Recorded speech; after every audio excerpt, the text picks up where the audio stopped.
ते कानातले दागिने सुद्धा काढून घेतलेत। मग त्यावेळेला एक व्हिडिओ आणि फोटो व्हायरल मला वाटतं एक खोटा व्हिडिओ भाजपच्या IT सेलनं व्हायरल केला आहे, त्याच्यावर आम्ही उद्या गुन्हा दाखल करणार आहोत। कारण की त्या भगिनी सांगत होते आमच्या कानातलं सुद्धा काढून घेतलं आणि महाराज ऐकू येण्यासाठी त्यांना मला सांगत होते परत की कानातलं सुद्धा काढून घेतलं आणि ह्याचा विपर्यास करून जो खोटा पद्धतीनं त्या ठिकाणी देश पातळीवर केलेला आहे, ट्विटरवर असेल सोशल मीडियावर, त्याच्यावर आम्ही रितसर गुन्हा दाखल करणार आहेत।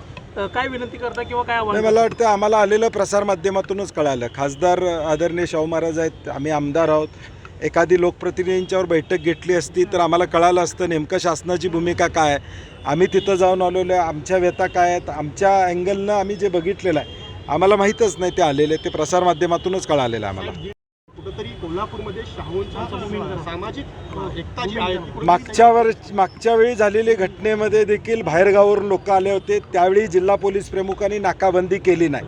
आत्तासुद्धा पुण्यातून रवी पडवळ बाहेर पडलेल्याचा इंटेलिजन्स त्यांच्याकडे होता, त्यांना माहिती होती तो साताऱ्यापर्यंत आला आहे, साताऱ्यात कुठं आला आहे, सगळी माहिती असताना त्याला त्याच वेळी कारवाई करायला पाहिजे होती।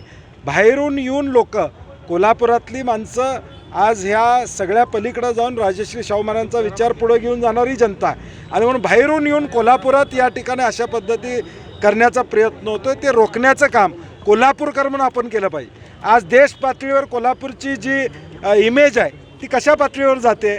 आज रोजगाराचे प्रश्न महत्त्वाचे आहेत, उद्योग व्यवसाय इथं आले पाहिजेत, हे महत्त्वाचं आहे का? कोल्हापूरची इमेज ही राष्ट्र पातळीवर आणि जागतिक पातळीवर हे घेऊन जाणं उद्याच्या भविष्यकाळात आम्हाला ते परवडणार नाही। शाहू महाराजांनी कोल्हापूरकरांना बदनाम करण्याचा डाव आखला जातोय का? नाही, 100% राजश्री शाहू महाराजांच्या भूमीमध्येच हे सातत्यानं घडतंय। मग याची पोलीस चौकशी का करत नाही, त्याच्यावर कारवाई का करत नाहीत असा आमचा प्रश्न आहे।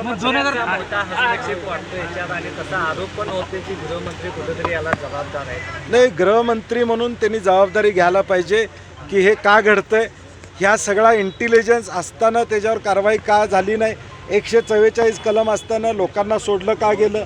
गजापूर गावातल्या लोकांनी 3 दिवस आधी तिथल्या स्थानिक पोलीस स्टेशनला सांगितलं होतं की अशी घटना म्हणजे अशा मॉब येणार आहे, अशा वेळी आमच्या गावाला प्रोटेक्शन द्या म्हणून त्यांनी मागणी केली होती, ते प्रोटेक्शन का दिलं गेलं नाही?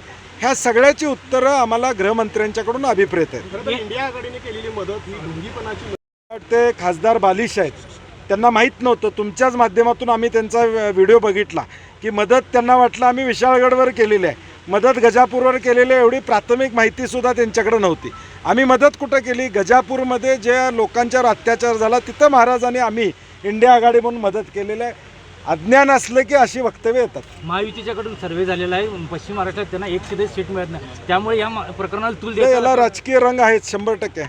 चला।